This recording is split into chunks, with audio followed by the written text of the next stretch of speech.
All right, one of our favorites here, John Nabors from the Buzz, Locked On Razorbacks. How's it going, buddy? Man, it's going great. It's good to be here in Nashville. It's a lot better than Hoover. I can tell you that. It's a lot better than Hoover. They need to have it here a lot more often. Yeah, and true story, first day, we go up to the rooftop bar. Yeah. There's Mr. John Nabors having the time of his life up there. That's right. I'm trying to hold court up there, like trying to make sure I keep it all together and start everything out with a bang. But no, because it's just honestly my favorite thing about coming here to SEC Media Days, obviously seeing players and getting the football season really going, but it's just everybody with a like mind, everybody's just trying to create content, whether it's podcasting, whether it's radio, whether it's writing, whether it's TV. It's like we're all doing some sort of media, putting it out, but doing it in different ways and doing it about a passion that we all have, which of course is SEC football. So it's so much fun to be here. Yeah. Well, hey, we're a day in. Anything that you took from yesterday? Anything standing out to you? I still think Eli Drinkwitz is a dork. Greg Sankey, I thought it was really interesting, given his State of the Union, if you will. Yeah. Talking about NIL, talking about gambling. I talked about on my radio show yesterday. Those are things that I know exist, and we talk about what's going on, what we'd like to see fixed and everything. But it just goes to show you at the end of the day, we just want to see football games. We want to see Arkansas run out there out of the A, and as fans, that's what you want. But it just goes to show the genius of what Greg Sankey is just ahead of the game in everything. The stuff that he has to think about and they have to work through, stuff that the average fan doesn't care about. Obviously, you don't want gambling going on with officials or coaches or anything, but fans are like, okay, yeah, just don't do that. But we don't care about the intricacies of it. Right. That's what I always find so fascinating with Greg Sankey is not only the forward thinking that he has, but just the stuff that none of us really maybe think about or consider. He's working out plans, trying to put it together and make sure that it's the best product that possible. Let me ask you this. If you had to bet your life that one of these two guys is a Heisman, maybe not even a winner, but a finalist, KJ or Rocket, you probably have to go KJ because it's a quarterback, right? I would. It's a quarterback-driven award, and there has been, as we've seen, running backs and even a wide receiver win it. But just knowing that, at least for the case of KJ, he's the most important piece on this Razorback football team. If you did not have KJ this year, if he had gone to the NFL draft last year, and you were having to have some sort of new quarterback, whether it's Jacoby Criswell, the transfer, or maybe they got some other transfer, whatever it is, I think Razorback fans would start feeling like this might be a 6-6 year, 7-5. Could be great, but may not be. Just depends on the quarterback. But because of KJ Jefferson being at Arkansas and being that guy, the most important player on the team who you got to keep healthy, I think Razorback fans are saying that this is a year to where they can do even better than what they did last season. Yeah. They can take those steps forward. KJ himself can take those steps forward. The things he needs to work on and adjust, Dan Enos, the new OC and quarterback coach, can maybe help him with and get him in a position to where not only is he successful as an individual, but the team's a lot better. And when the team's a lot better and he's successful as an individual, that's how you get to be a Heisman finalist, or at least in the conversation. So I would go with KJ. And I love Rocket. He's a great running back, to me, the best running back in the SEC. But quarterback is always going to be what drives the bus on that. In that new offense, how does that change KJ? Because you don't want to change him too much because he's such a great player. But what new wrinkles, what differences do you think we'll see in his game on the field this fall? I want to see how he handles reads. That's been his biggest thing. In the Kendall Briles offense, which, it had its highs and lows. There were good times and there were bad times. His balance was great, as far as rushing the ball and passing the ball. But to me, I want to see how KJ handles when he gets into shotgun or drops back, looking at his primary guy. If it's not open or it's not there, second read, third read. Or when he gets to the line of scrimmage, seeing what the defense is giving him. It's those little tweaks and adjustments that I think will make the difference. And I think that's what Dan Enos is going to do for him. Dan Enos has a great resume of coaching high-level quarterbacks. When he was at Alabama, he coached Jalen Hurts. Yeah. And his Jalen Hurts' best season at Alabama was with Dan Enos, where people forget he rushed for over 1,000 yards with Dan Enos there, and he threw for nearly 3,000. And I know they're different quarterbacks. It's Bama. They got five-star talent across the board. But I think that with Enos and his resume and knowing what it takes to put together a well-rounded, complete quarterback, I think that's what's going to be the biggest thing for KJ this season, and taking him from being just a great SEC player to a possible first-round pick next year in the draft. Yeah, and we both love KJ Jefferson, and he's going to need some help on the outside. And I know there's a lot of new names. Is there any names that maybe on your list at the end of the season becomes a household name? Ooh, that's a good question. I would say, because we know with the regulars of KJ and Rocket, if we're going offense for sure, I think Isaac Tesla is a name that people are going to need to remember. He's a transfer from small school up north. He's from Michigan originally, and he was a guy that had a lot of scholarship offers to different SEC schools as his transfer. I know Ole Miss was very interested in him. A&M was interested in him.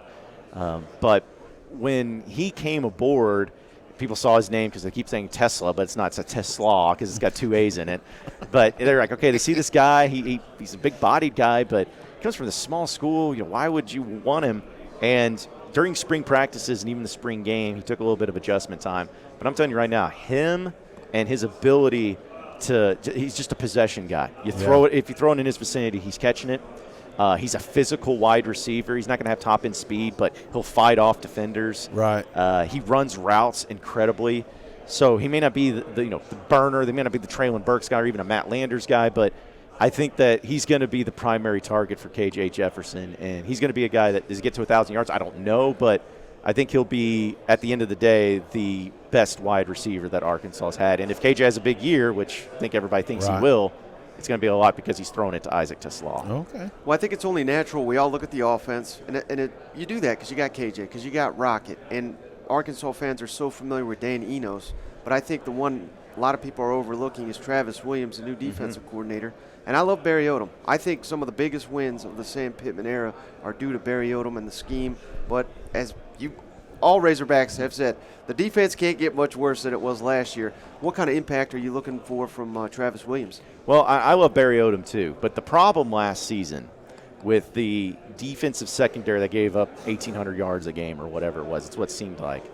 The problem was not the cornerbacks. Because you had Dwight McLaughlin, who was a really good cornerback for Arkansas. He's back this year. And you had the emergence of Quincy McAdoo, who moved from wide receiver, started playing a lot better. He was in a car accident. We still don't know the status if he's going to be available to play this year. And even Hudson Clark, which I know a lot of people give him a hard time, but he's a really good cornerback when you look at the ratings and you look at his ability there. It was the safety. The safeties were the issue. Jalen Catalon goes out for the year, and they had nobody. And that's why those big plays happened. That's why over the top it happened. And Barry Odom coached the safeties. He was the defense coordinator and the safeties coach. So it's like, that's a problem. You can't be where your specialty is supposed to be safeties as a defense coordinator, and that is by far the biggest weakness on the team. Yeah. So that was an issue. I understand why they moved on, but with Travis Williams and what he's brought to the table, schematically, no clue if it's going to be better than Barry Odom or not. No clue. The only thing I care about, and I've said this many times when it comes to defense at a place like Arkansas, don't worry, scheme will take care of itself. You got to get players. And I know it's cliche to say it, but Arkansas's best defense they've had in the past 15, 20 years was in 2014. Rob Smith was the defensive coordinator. Was Rob Smith just an incredible defense coordinator that was just this mastermind? No. Rob Smith had Trey Flowers. He had Dietrich Wise. He had Darius Philon. He had Martrell Spate. He had bona fide NFL players. And that's what it comes down to at a place like Arkansas. You're not going to get NFL players at all 11 spots on defense, but can you recruit? Can you get out of the portal? Can you get the Drew Sanders? Can you get Jeff Coat from Missouri, who's coming in, has been an impact player? Can you get the guy, Alcott from the safety out of Baylor, who's a big-time player? Can you get those guys, or just 4 or 5 of them, that can be NFL caliber, at least high-level SEC caliber players? That's all you need. You don't need Arkansas's defense to be number 1 in the SEC. They're never going to be that. Can they just be middle of the pack? Because think about it, guys. Last year, think about if that defense is just average in the SEC last year. Yeah. Arkansas still went 6-6. If they have an average defense, I think they end up going at least 9-3. Yeah. It's not the case, but I think just because of that and what they've done in the transfer portal, what they did with the excitement and the rejuvenation and the whole new defensive staff, I think that the defense under Travis Williams is going to take major steps forward because it can't get much worse than what it was last year. Well, one guy they'll need to rely on if they do take that step is Landon Jackson, who's a representative here at SEC Media Days. Does that speak to, he could be the biggest breakout star on the team, We heard great things at the spring, but we were saying, well, does that mean he's amazing, or does that mean we got issues at offensive tackle? Where do you lie on that one? Well, I think with Landon Jackson, he kind of came on late last year. He was the transfer from LSU, and I remember I talked to some LSU people when he transferred in because I saw this like, hey, it's a 4-star player that came out of high school, 6'7", 250 pounds. I'm like, man, that seems like a DN that you want to have in the SEC. And a lot of these LSU people were like, he just never played. He wasn't that great. And so I was kind of concerned at first. But then as the season went on, he didn't start a whole lot, but then he started later in the year. He started playing more later. He started making plays later in the year. I'm like, okay, maybe we're starting to see the impact from him. And then in the spring, defensively, him and Jeffcoat, to me, were the best players defensively and how impressive they were. Like that's not saying that other guys were bad, but they stood out. And so those guys being on the DNs, I feel really comfortable and confident with those guys. And Landon Jackson, I think, is finally coming into his own where he's making the most out of his athleticism. I think Deke Adams, the D-line coach, has done a great job. He's experienced in the SEC and developing him.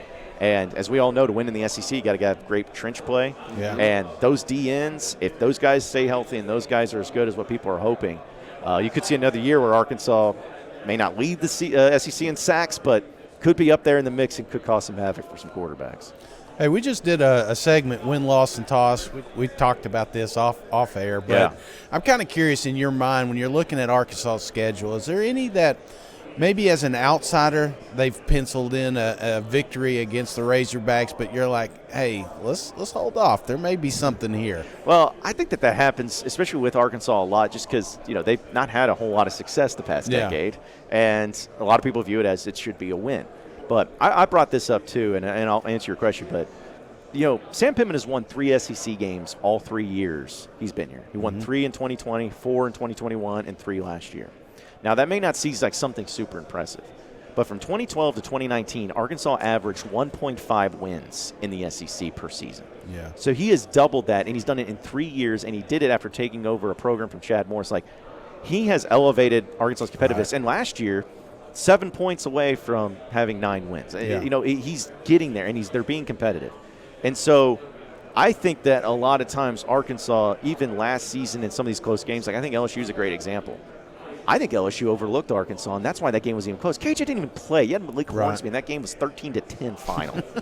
And Arkansas hadn't held. I think that was that was the least amount of points anyone had scored against Arkansas. And I think the second least was 28. It wasn't even. It was weird. But I think that happens. It was a tough watch. Yeah, it was not a fun game to attend in the cold either. But I think that there's going to be people that always look at Arkansas that way. But honestly, if I'm looking at the schedule, Arkansas plays, I believe, 7 games in Fayetteville. Mm-hmm. I think they should go undefeated in Fayetteville. Okay. Or at least at home in Arkansas. I think they play again in War Memorial the first game of the season. They should go undefeated, and that includes their 4 non-conference games, but also Auburn, Mississippi State, and Missouri. Yeah. They should win all 3 of those games. I love how Arkansas people just completely disregard Mizzou. I know. Because it goes back to the thing where Arkansas is better than them, but they just don't win the game. It's just like, those years that Ole Miss beat Alabama back-to-back years. Was Ole Miss a better team than Alabama? Yeah. No. It just happened, and that's what it feels like with Missouri. Like, Drinkwitz has not had a winning record. That guy's not had a winning record. South Carolina just said the same thing yesterday. It's like, yeah, like we lose it, but we shouldn't be. Yes. We were the better team. Yes, and it's so that's where it's like I'm putting it as if you measure both teams on the field, talent-wise, all that, Arkansas is a better team. They should win the game. So that's where I'm putting that into the mix. But the game, honestly, that I believe that most people are writing off for Arkansas, at least the people I've talked to, I think it's that Florida game on the road. Mm-hmm. Now, it's they could be tough. Awful, though. Florida could be. And it's in November. Mm-hmm. It's the first game in November for Arkansas. And right after they play Georgia. And it's coming off Arkansas for a bye week because Arkansas's got the bye week before. So that, to me, could be the crucial game for Arkansas and the difference between having another 6-6 year or having an 8-4, 9-3 year. Yeah. And Billy Napier, I'm not saying anything against him, not saying he can't get it going. I don't have any issue with him. But as you mentioned, it could be disastrous by that point in time of the year. Right. I mean, this dude had, 3 first-round picks last season, went 6-6? Yeah. Like who does? Yeah, 6-7, even better. Like, how do you justify that? So, who's to say the floor is going to be better this year? I don't know. But I think that's the game where Florida's probably looking at it as a win. Oh, it's at home. Oh, Right. it's Arkansas. Oh, it's this, that. But going to your point, if things don't go well for Florida in the beginning of the year, it could fall off the rails by that point, and Arkansas could go in there and take care of business. Well, speaking of going off the rails, A&M went off the rails last year. They're bringing in Petrino. All Arkansas fans know him very well. But what's your read on the fact that, I don't know, I assume you caught this yesterday, but Jimbo was asked repeatedly about Bobby Petrino. He dodges and ducks and dives the question. He will not address it. We hear from people close to the program that he's given complete control to Petrino.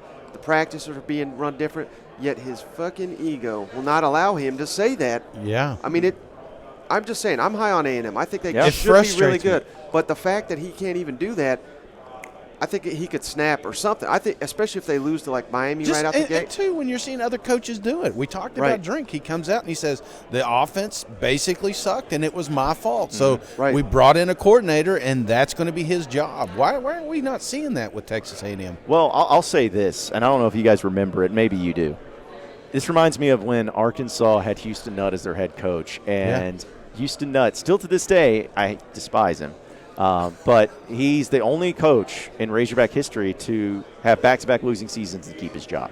He's the only coach to ever do that. And he had back-to-back losing seasons. The offense was abysmal. It was terrible. And he was essentially forced to hire Gus Malzahn, this high school coach from Springdale High, right there in the backyard. And fans were excited about it because, like, man, this mastermind's finding offense. And Arkansas won 10 games. They won the SEC West that year. Darren McFadden was obviously the main reason why. But it ended disastrous. It was a split. It was a famous story. And this is what it reminds me of. Jimbo doesn't want to change his offense. He thought his offense was fine. He did not want to have a coordinator. He didn't want to change anything. But essentially they're like, you got to change this.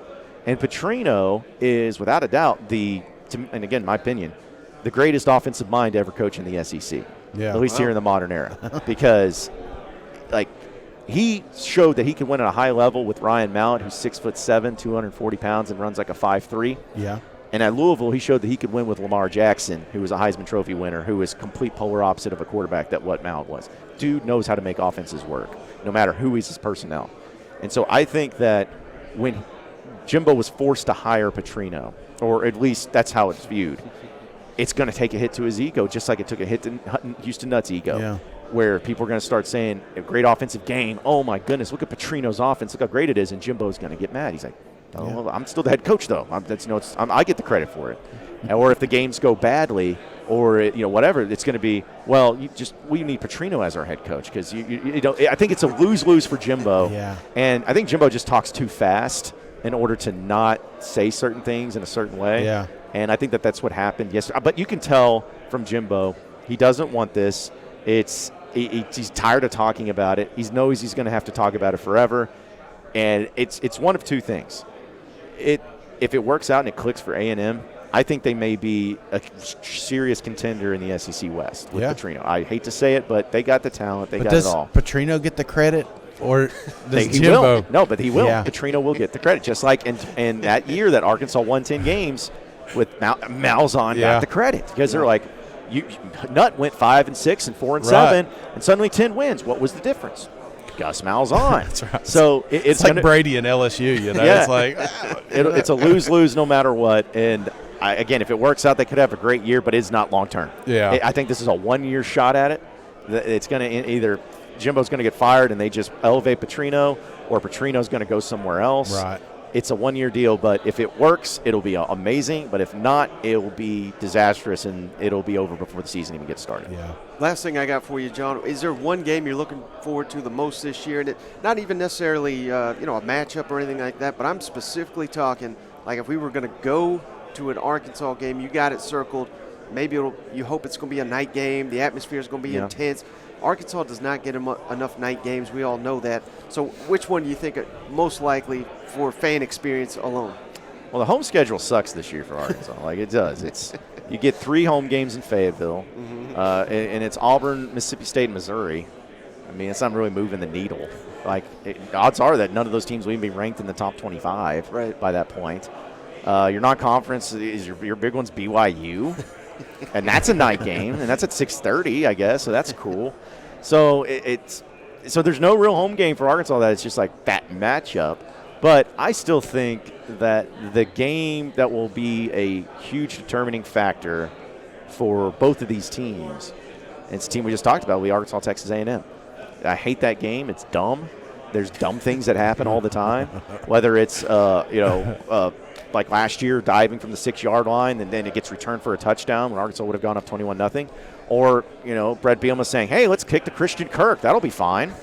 And then he returns it for a touchdown. Like, there's just dumb things that happen in that game. But if Arkansas found a way early part of the season to take care of business and win that game, that'll be huge because Arkansas actually plays LSU in September this year. It's their first SEC game. They've never played LSU outside the month of November. It's always been late. This time it's in Baton Rouge. I don't expect Arkansas to win that game. But if you lose that game to LSU and you beat A&M the next week, things feel great. Yeah. Because you don't want to start 3-2 and 0-2 in conference play. Yeah. Even if it is A&M and LSU, that's just you don't want to start off on that front.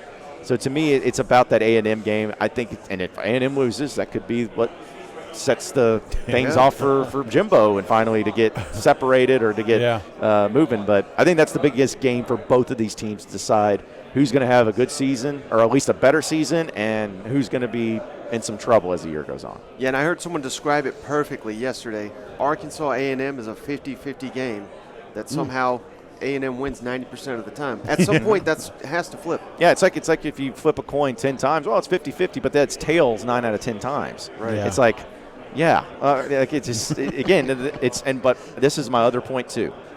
Since A&M and Arkansas started playing each other, because A&M and Arkansas played each other even before they joined the SEC, part of that Southwest Classic, starting in 2009. In the years Arkansas has beaten Texas A&M since then, they've only beaten them 4 times. They started off 3-0, but this is what they did. In 2009, they smoked A&M. They ended up going 8-5. 2010, Arkansas went 10-3, lost in the Sugar Bowl to Ohio State. 2011, they went 11-2, won the Cotton Bowl against Kansas State. They beat A&M those years. 2021 was then the next time they beat A&M, and Arkansas went 9-4. Yeah. I feel like that is the great indication of where those are the 4 best years Arkansas's had in the past, 15 seasons, it seems like. It's like Tennessee and Florida. It's like if you could get past Florida. Yes, exactly right. It's the same thing. If you just win if you win that game against A&M, the logic and the history shows you have a great season. That's what it comes down to. I really appreciate your time, John. Before you go, tell the audience, where do they find all your work? Yeah, just follow me at Buzz John Nabors on all social media. Do a radio show out of Little Rock on 103.7 The Buzz from 1 to 4 called Out of Bounds. And you can also check out the Locked On Razorbacks podcast on YouTube and wherever podcasts are found. Number 1 Razorback podcast in the world, at least for this year. So I'm keeping that title as long as I can. Yeah. All right, thank you. Do you live on a lake? I got to ask, do you live on a lake? Or did you cruise last week? You may be the tannest guy I've seen this week. It's first off, I tan really well. I have a lot of Native American in me. That's one. And 2, I was at the beach a week ago. Yeah. Or 2 weeks, a week and a half ago. And I was there for a full week. And then this past weekend, I guess it was on Saturday, before I came down here, I went out golfing. And, I said, he rolled in. I was like, man, somebody was on vacation last week. What was bad, I thought I was going to get sunburned because when I went golfing, I forgot my hat. Yeah. I thought I had it in my truck, and so I didn't wear a hat. Yeah. But I had some sunscreen, luckily, so I put that on. But it was just like, because everyone's been like, dude, where have you been? And I was like, you didn't get to stop doing those spray tans. I'm like, man, listen. I was like, I can't afford half the stuff that I do anyway. Yeah. I was like, I'm not trying to get a spray tan, man. That's You're missing thing. A segment, Weekend at Johnny's or something. Hey, something like that. I'd be all for. But yeah, I've gotten a lot of people talking about my tan. I'm like, all right, well, I mean, I guess it's good. I don't know, but yeah, I'll take it. Whatever it is. All right, perfect. Thank you so much.